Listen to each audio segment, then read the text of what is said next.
sabías que enfermedades tan importantes como el Alzheimer, el Parkinson o incluso el cáncer son a día de hoy más cerca de tener una cura gracias a este gran invento de aquí? Estos avances en la biomedicina han sido posibles gracias al científico Marvin Minsky. Marvin Minsky fue el científico estadounidense que creó el microscopio confocal. Él quería estudiar cómo funcionaba el cerebro, pero las tecnologías de aquella época no le permitían ver las conexiones neuronales, así que decidió crear su propio microscopio y no fue hasta 1961 que lo patentó. Pero no penséis que este es un microscopio como otro cualquiera. De hecho, tiene una maquinaria muchísimo más compleja que un microscopio óptico de toda la vida. El microscopio confocal posee sistemas electrónicos informáticos que le permiten enfocar un determinado plano de la muestra, eliminando así la fluorescencia procedente de otros planos que no nos interesa enfocar. Es decir, gracias al filtrado espacial se pueden obtener diferentes planos de la muestra a 2D, que luego son procesados por un ordenador, obteniendo así imágenes tridimensionales de células y tejidos. Ventajas. El microscopio confocal está basado en la microscopía de fluorescencia, que permite obtener resultados de manera no invasiva a partir de muestras fluorescentes. En la microscopía convencional tenemos que cortar las muestras en cortes muy delgados para poder analizarlas. De esta manera perdemos la información tridimensional y la imagen se ve contaminada.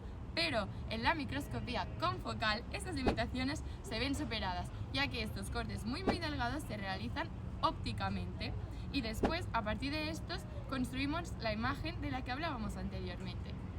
¿Queréis saber más? Vamos a adentrarnos en el microscopio. Una vez dentro podemos observar cómo el microscopio confocal ilumina la muestra punto a punto y elimina la luz que proviene de los planos no enfocados.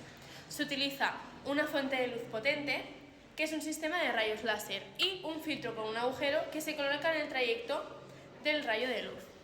El rayo láser se dirige a través de un espejo hacia la muestra y la ilumina punto a punto. Esta muestra ha sido previamente tratada con marcadores fluorescentes. Los fotodetectores del microscopio miden la fluorescencia punto a punto. Para obtener toda la información completa, el rayo se ha de desplazar por toda la muestra. Este proceso se conoce como escaneo.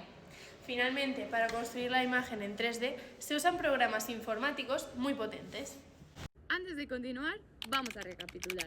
Primero, el microscopio confocal trabaja con fluorescencia, por lo tanto, obtenemos imágenes con mayor resolución. Segundo, el microscopio confocal permite enfocar un solo plano de nuestra muestra y luego superponerlo con los demás para obtener la imagen tridimensional final. Tercero, este microscopio también permite descartar aquellos planos que no nos interesan. Cuarto, el microscopio confocal permite hacer cortes ópticos a la muestra, así no hace falta hacer los cortes mecánicos y dañarla. Y finalmente, en quinto lugar, gracias a los programas podemos superponer todas las imágenes que hemos obtenido y formar la imagen tridimensional final. Llegados a este punto, viene la parte más interesante, y es cómo estudios y descubrimientos biomédicos se han realizado gracias a este microscopio. El microscopio confocal ha sido fundamental para el estudio de células cancerosas. Gracias a las imágenes 3D, los investigadores han podido estudiar con mayor detalle el comportamiento de las células tumorales, la invasión a los tejidos y ha mejorado la comprensión de la metástasis. Por si fuera poco, en neurociencia, el microscopio confocal ha permitido el análisis de las conexiones sinápticas. Al usar etiquetas fluorescentes, los investigadores han podido observar cómo se comunican las neuronas entre ellas a tiempo real. Esto ha sido clave para el estudio de las enfermedades neurodegenerativas como el Alzheimer o el Parkinson. Además, el microscopio confocal ha jugado un papel fundamental en el estudio del desarrollo embrionario. Por ejemplo, nos ha permitido observar la diferenciación de tejidos y la formación de los órganos. Además de todo esto, ha facilitado el estudio de la dinámica de proteínas dentro de las células, pudiendo así estudiar muchos procesos celulares y su relación con enfermedades.